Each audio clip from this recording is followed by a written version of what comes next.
തിരുനാമത്തിന് മഹത്വമുണ്ടായിരിക്കട്ടെ. ഞാൻ സോബി ടിനു.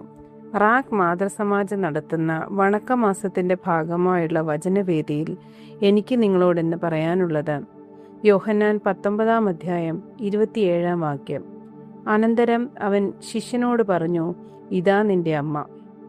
അപ്പോൾ മുതൽ ആ ശിഷ്യൻ അവളെ സ്വന്തം ഭവനത്തിൽ സ്വീകരിച്ചു എന്ന വചനത്തെക്കുറിച്ചാണ്. ഈ വചനം ക്രൂശിലെ ഏറ്റവും ഗൗരവമുള്ള ഒരു നിമിഷത്തിലാണ്. ക്രൂശിൽ വേദന അനുഭവിക്കുന്ന ഈശോ തൻ്റെ അമ്മയായ മറിയത്തെയും പ്രിയ ശിഷ്യനായ യോഹന്നാനെയും നോക്കിയാണ് ഈ വാക്കുകൾ പറയുന്നത്. ഇതൊരു സാധാരണ കുടുംബബന്ധം കൈമാറൽ മാത്രമല്ല, ഇതൊരു ആത്മീയ സമ്മാനമാണ്. യേശു മറിയത്തെ യോഹന്നാനോട് ഏൽപ്പിക്കുമ്പോൾ അവൻ അവളെ ലോകത്തിലെ എല്ലാവർക്കും അമ്മയായി നൽകുകയാണ്. ഇതാ നിന്റെ അമ്മ എന്ന് ഓരോ വിശ്വാസിയോടും പറയുന്നു. മറിയം യോഹന്നാന്റെ അമ്മ മാത്രമല്ല, അവൾ നമ്മുടെ എല്ലാവരുടെയും അമ്മയാണ്. ആ സമയം മുതൽ ആ ശിഷ്യൻ അവളെ തൻ്റെ വീട്ടിൽ കൈക്കൊണ്ടു. ഇതാണ് ഈ വചനത്തിൻ്റെ ഹൃദയം. യോഹന്നാൻ വെറുതെ കേട്ടില്ല, അവൻ സ്വീകരിച്ചു.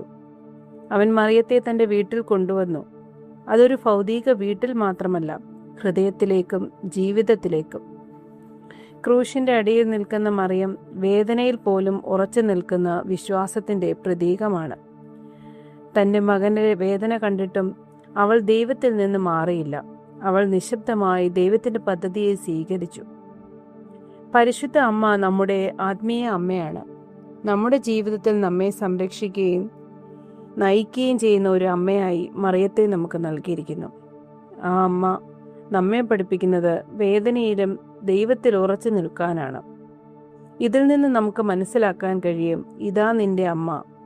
ഈ വാക്കുകൾ നമ്മെ ഒരിക്കലും ഒറ്റപ്പെടുത്തുന്നില്ല. പരിശുദ്ധ അമ്മ നമ്മുടെ കൂടെയുണ്ട്. പ്രാർത്ഥനയിലും വേദനയിലും സന്തോഷത്തിലും അവൾ നമ്മെ എപ്പോഴും യേശുവിലേക്കാണ് നയിക്കുന്നത്. അവളിലൂടെ നമുക്കും യേശുവിൻ്റെ കൈ ചേർന്ന് പിടിച്ചു നടക്കാം.